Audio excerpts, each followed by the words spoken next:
All right, guys. Good afternoon. Good afternoon. Good afternoon. Good afternoon on this fabulous Wednesday, guys. Good afternoon. I hope everyone's doing well on this Wednesday. It's partly cloudy here in Dallas. We're trying to get some rain, but the rain have not come down yet. You know, our weather going to change once we get this rain. We're trying to get a little cold front come in. Okay. So I hope everyone's doing great on this Wednesday afternoon. I hope I hope you're doing what you always supposed to be doing on this Wednesday. If you're working, that's great. If you're off, that's wonderful. Got a break. Okay. For the ones who just doing nothing, I understand you're able to do that. Do nothing.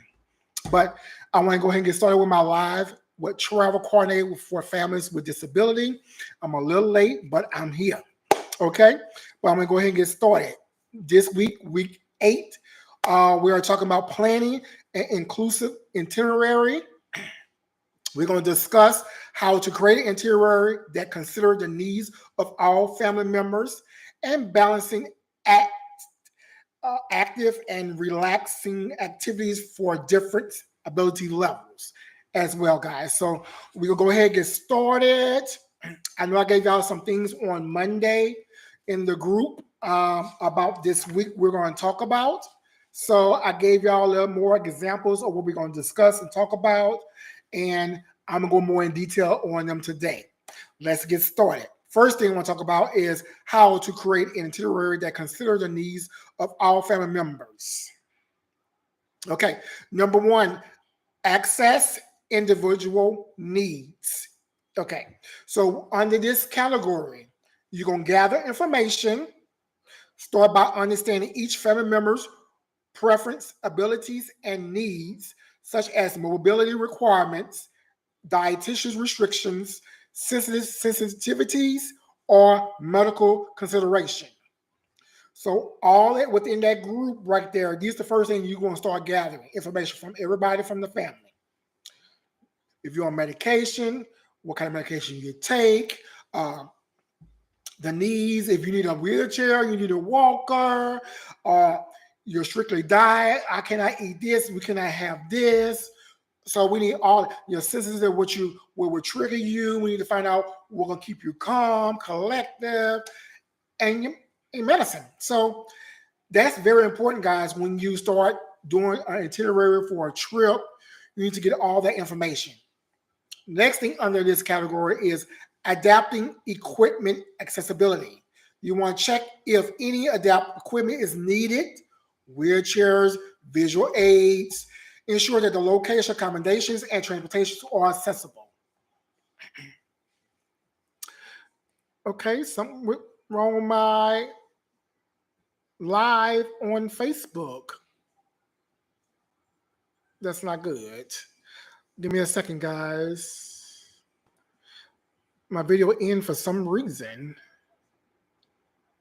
Okay, so got difficulties. Okay, so I'm going to keep going because I don't know what's going on with the Facebook. Okay, so we're going to continue on. Let me go ahead and put this in right quick. Let's see, this is going to work. Excuse me, guys. Hold up for a second. Sorry. I don't know what's going on, but I'm going to find out.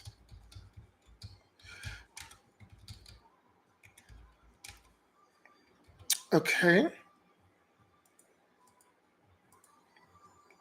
Let's put in planning.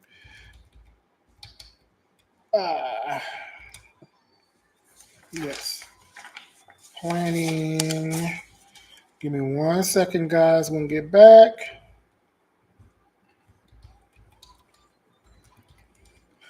Yes, I don't know what just happened to Facebook, but we're going to see. Okay.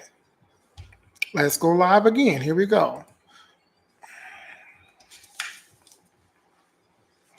All right, so I'm back live. Okay, so, all right, so we was talking about on the assesses individual needs. The second thing you need to know is adapting equipment accessibility. We want to check for any adaptive equipment is needed, like wheelchairs, visual aid, ensure location accommodations, and transportation are accessible. Okay, so that's it for number one of assessing individual needs. Number two, choosing inclusive destinations. Here we go. Accessibility attractions. We want to select destinations that offer activities for different abilities, like accessible parks, museum, beaches, adventure parks. Check for ramps, elevators, and wheelchair-friendly path. Of course, we'll do that. So yeah, so you want to check where we going on this trip, how we're gonna plan this trip. Is it accessible for who we bringing? We want to make sure that whoever we bringing on this trip is available for them to be able to have access into this destination where we're going. That makes sense. Under this category, you have sensory friendly options. Include places with quiet spaces, sensory friendly areas where individuals can take breaks if they get overwhelmed, of course. We want to make sure that these theme parks and museums that we go into or vacation areas, we can find some area that's quiet that we can bring them to for a break or rest area so they can regroup and gain more strength and we can move forward.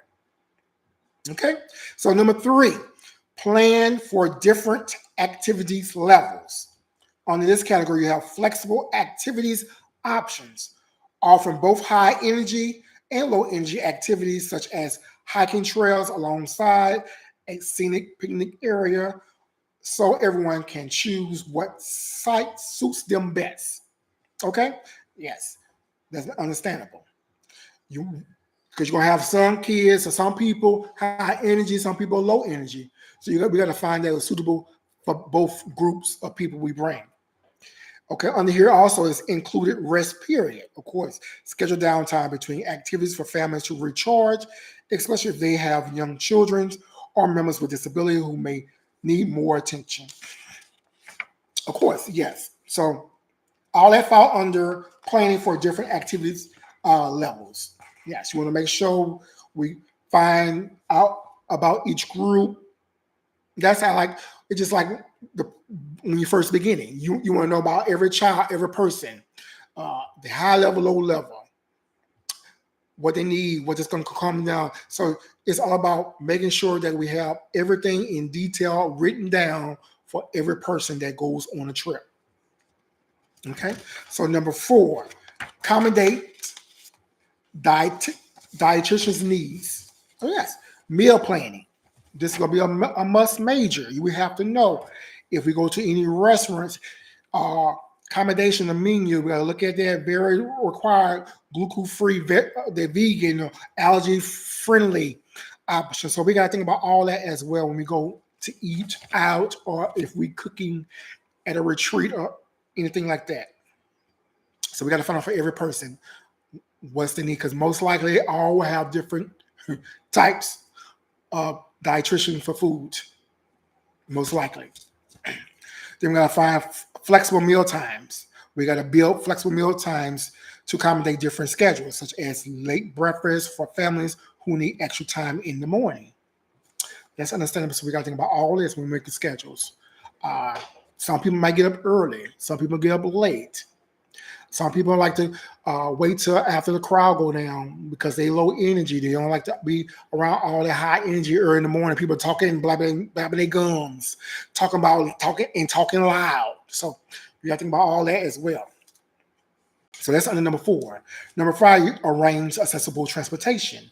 So under this category, you will have wheelchair accessible vehicles. If transportation is needed, book vehicles that can accommodate wheelchairs or other mobility devices. Exactly. Of course, we're not even gonna leave the trip without this type of vehicle. If we need we need wheelchairs, mobile wheelchairs. So we got to make sure that we can be able to transport these wheelchairs, or if they have to be in a wheelchair at all times. So we got to make sure that all these are available for us to when we're ready to book a trip, a road trip, or wherever we're going to be accessible for these people. Then under proximate to accommodations, we got to select accommodations that are near key attraction to minimize the need for extended travel. That's right. So we got to think about all this as well, guys. So it's always support number five, uh, arranging accessible transportation. Number six, we have providing detailed information. On the here you have create a comprehensive itinerary. Include detailed information on each activity, such as accessibility features, as any special requirements or alternative options. Yes. So we have to be getting detailed information, activities. We have to see, okay, what we need to do between these activities or have alternate options in case something do happen. Emergency contact is under here.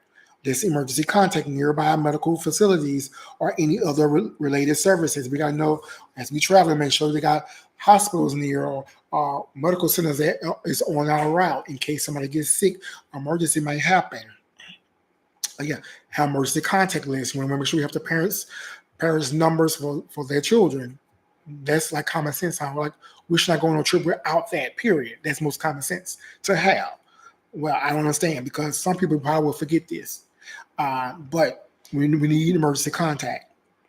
That's number six. So number seven, encouraging participants in planning involving the family. Okay, allow family members to share their preference and any specific needs. This can help ensure that activities are suitable and enjoyable for everyone. Exactly. I mean, from the caregiver, nurse, whoever, we got to make sure that everybody's involved in this travel. We want to make sure everybody feel welcome and not feel out of place. Okay, so we want to make sure we have everybody involved. Everybody get their 2 cents in to this planning. Okay.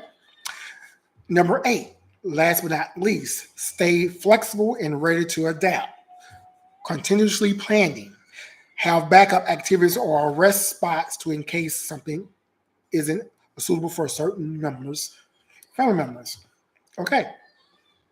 Like I say, emergency, having backup emergency contact, creating a comprehensive itinerary. This all play up the same part of continuously planning. Response adjustment. Be prepared to make any change to the schedule based on. That's right. In case something happens, we got to be like, okay, this is not gonna work. Plan B. Okay, go to plan B. We got to be ready. Got to be ready all the time in case might have to do some role playing just in case something might happen. Have a plan A, plan B, plan C. If this person gets sick on plan A, we got plan B. We might have to call their parents to come get them. Hey, we are in Mobile, Alabama. We at the medical facility. Your child just got sick and there's an emergency. It's very important that you get here. And and once she get there, we'll have to keep going with the trip. Okay, make things happen. So we gotta have a plan B to keep things going. Okay, so yes. So those are my eight how to create an interior that consider the needs of all family members. Number one, assess the individual needs. Number two, choosing inclusive destinations. Three, planning for different activities levels. Number four, accommodate dietitian's needs. Number five, arranging accessible transportation. Number six, provide detailed information. Okay. Number seven, encourage participants in planning. And number eight, stay flexible and ready to adapt.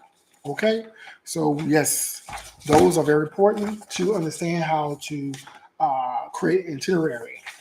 Okay, so next we will go to balance active and related activities for different ability levels. I think this was very interesting when I pulled this up and information on this. Okay, balancing active and relaxed activities for various ability levels in a group travel involves offering a diverse range of options with thoughtful planning to ensure everyone feels individual, included, and comfortably. Here go some strategies. Number one, often activity tiers. I think this was kind of neat. Tier one, that's low impact. Tier two, moderate impact. And tier three, high impact. What was different was the moderate. We always had people with low energy, high energy. So now they have tier two with moderate impact. Okay, so within this activity on tier one, Activities like accessible sightseeing, culture touring, nature walks on flat terrace, or relaxation by the pool are suitable for individuals with mobile challenges or who prefer a slow pace. Okay, so you have that category. The second tier is this include gentle hiking, swimming, adapting to sports like yoga. They cater to those who want some activity without over exceeding. Okay, hiking could be a little high, but I guess if we do less than a mile hike, may be fine. For tier three, you have activities like kayaking, more challenging hiking, like more miles of hiking, fitness classes for those who seek a physical challenge. They want more. They want to challenge their body. They want to do more. Okay, that's great. I don't mind if you have that kind of group. Yes, that'd be great to do. Yes, so that's good. So that's number one, offering activity tiers. Number two, incorporate dual option activities. Some of the activities can have relaxed and active visuals running a concurrent. For example, while some participants go on a shooting hike, others could enjoy a scenic ride to the same destination, followed by a shared group picnic. Okay, so you have some do hiking, some do sightseeing. That's right. Number three, you have adaptive equipment assistance. And here you have provide adapting equipment such as beach wheelchairs, hand cycles, or ensure trained staff guides are available to assist participants with need extra support. Of course, like here, people on on a wheelchair on a beach. You got to make sure we have the wheelchairs that can go on the beach with sand, providing sand, hand cycles. We got to make sure that all these people have this equipment plus training people there to assist them with going on the beach as well or anywhere they want to do. So that's good. And number four, scheduling considerations. In the schedule you want to avoid scheduling high activities back to back. Balance the day by alternating between more or less demanding activities, allowing participants to take time to rest and recharge. Of course, we're gonna always do that. We got to do that because we're not gonna be do if we have disability people. We can't just be do like we do for ourselves. Normal people keep going and we were so exhausted and keep going. We can't because they're gonna let us know they're not feeling good, something wrong. They're gonna go get out character with you to let them know we can't go no more. I'm done. So yeah, so we gotta schedule considerations between activities moving forward with people. Okay. Number five, social and creativities activities. So you want to include arts, craft sessions, cooking classes, or group games that accommodate various ability levels while offering a shared, enjoyable experience. Of course, yes, you want to do this. Most likely, we probably be doing more of these games anyway. If we do a group trip like that, I will have games. I will have games that will challenge them, make them actively, make it competition so they can enjoy themselves, do things well. Art, they might like to draw. Yes, art class I think that would be great. Craft class would be awesome too as well. Just show their abilities. We'll see their abilities within what we can't see on the outside, but we can see what they could do on paper or creativity class and cooking classes. This is going to be a good thing to do. Number six, communication and flexibility.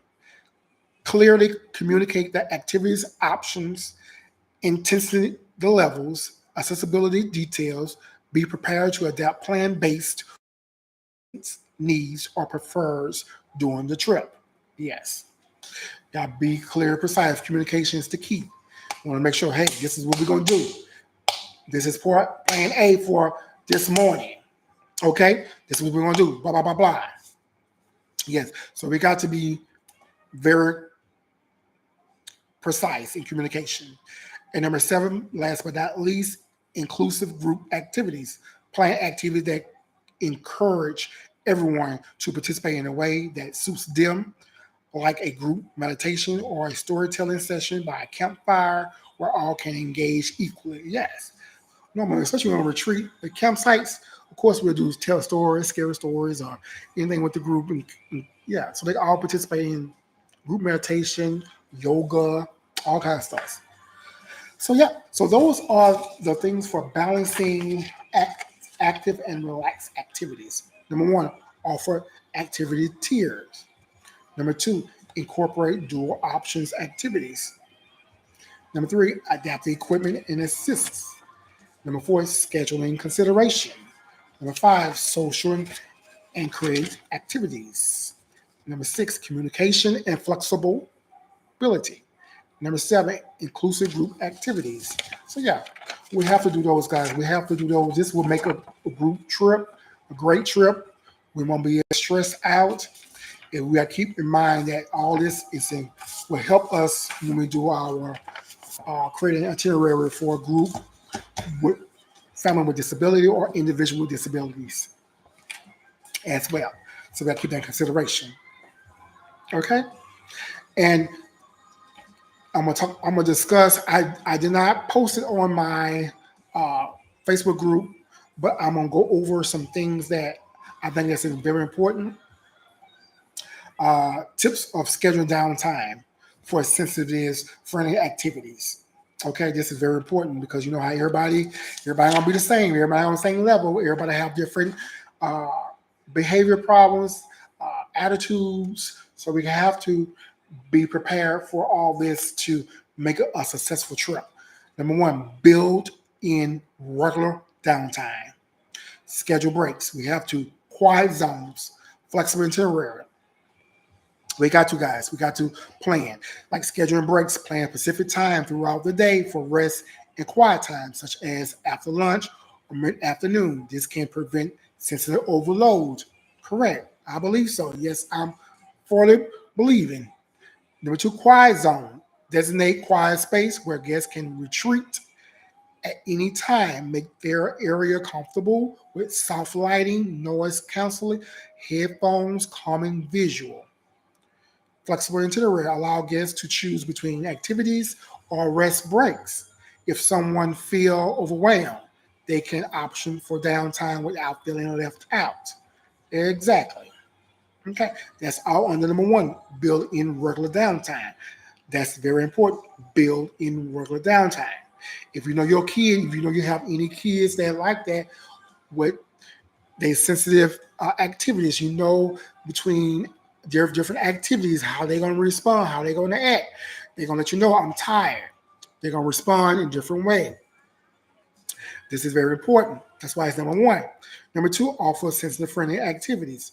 Common activities, structure built flexible sections, provide adapt equipment. All these common activities include options like art therapy, yoga, natural walks, breathing exercise. Okay? On the structure, while structure activities can be beneficial, offer alternative like small group size, short session duration. Of course, yes. Once they get fatigued and tired and their attention span is about to go ahead and leave what we're talking about, yes. That means break time. Okay? You got to understand them. Then provide and adapt equipment. If activities involve sounds, offer earplugs or noise canceling headphones. Provide texture items for those who need textual input. We got to find anything that they need, something that they can put in their hands or to relax them. Okay. Number three, optimizing the environment. Okay, this is important. Control noise level. Yes, this is very important because you know we go in these places, it's loud, it might trigger somebody. Avoid location with exceeding noise. Use background music, keep the volume low, choose gentle, calm tracks. Managing lighting. Some no light. Natural light where possible. Avoid fluorescent lighting. Offer dim light or areas with low lighting intensity. Minimize strong smells. Okay? Keep space free from strong scents that could be overwhelming. Option for fragrance and free mild scents production. Yes, yes. Everybody's sensitive. Everybody going this can trigger people. Yes, that's good to know. So on number four, incorporate moments, opportunities, sensory rooms or equipment, gentle physical activities. Yes. So provide space with soft mat, swings, balancing boards. These can help those who seek vestibular or perceptive input. Okay. So yes, gentle physical activities, activities like stretching, low pace dancing, or water-based exercise can offer calm and sensitive activity. Okay. Number five, provide visual schedules and cure. Clearly mark downtime. Use visual schedule that includes downtime so participants know when to expect rest period. Some people you like good with visual. If you have people that need visual, this they can understand visual, but you speaking, telling them what to do. Write it down. Let them see. Sensitive indicators. Add sensitive friendly indicators like color coding, symbols, or indicate which activities are stimulant and which are calming. Yes, you want to do that. What's up, Ursula? Hey, boo, how you doing? So yeah, so you want to use all this when we're dealing with disability people, uh, especially when we're going on the trip or vacation or retreat area. These are things that we need to know. You have to have a visual board. Some people like to see visual. Busy telling them what to do. Okay. Number six, offer individualizing support. Personal sensitive kit. Have kits available with noise counseling headphones, digital weight blankets, or sensitive toys. Yes, just you're gonna have to carry this throughout the trip because this would keep them calm, collected. They need their toys, they need their favorite bear, they need their favorite thing they like to hold. If they have a blanket or headphones, they like to have constantly. Yes, something's going on with my Facebook page keep dropping, but I'm not going to go back and fix it. But let go.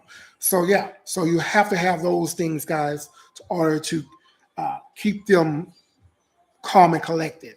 And you want to check in with participants, provide opportunity for guests to express their needs, adjust their schedule or activities accordingly. Yes. So hey, we got to check in the participants, the ones who there to help us, make sure they're okay, their minds is stable, they're not going crazy, dealing with kids with disability. Most likely, if they there for they love their job. So we got to check in for the caregivers, the ones that volunteer, make sure they're okay, all that good stuff. Yes. So we're going to make sure they're fine as well. So yeah, so those are tips of scheduling downtime for disability kids or adults. All right. So yeah, so those are my tips for this week, guys. For week 8, for a travel coordinator for families with disability. You can always follow my group on Facebook. That's what started my new niche for families with disabilities on Facebook. It's a private group. Any, not anyone can join the group. You have to have a disability to join the group. Um, if you're a caregiver, you can join the group. If you are ones that works at your CNA, you can join my group. Um, so these are ones who are work every day with disability people every day. You could join my group as well. You could join my group. So if you're looking, if you know anyone have disability, have kids with disability, and they are having a hard time dealing with their kids, they can always join my group. I have important information that I do every week to post on my group page to let them know to get them through their daily lives, just traveling or in their house. Okay, so if you know anyone, please let me know. Bring them to my group. But yeah, so that's it for week number 8, guys. If you have any questions, any concerns, please let me know. You can always DM me. Follow me on Facebook. I have several pages on Facebook. There's no way you can find me. I'm on Instagram as well. So if you have any questions, any concerns, please get at me of that. So that is it for my live for today, guys. I will see y'all on next Wednesday. Like I said before, I always get off my live. Don't allow the devil to steal your joy. I don't care who it is. I don't care if it be your child, your husband, your partner, whoever it may be. Because he's is working. The devil is already in here. And normally we go out looking for the devil's coming to us now. So y'all be careful, stay blessed. I'll talk to y'all on next Wednesday. Have a good day. Bye. All right, YouTube guys. Thank y'all so much for coming on. All right. In live for that. All right.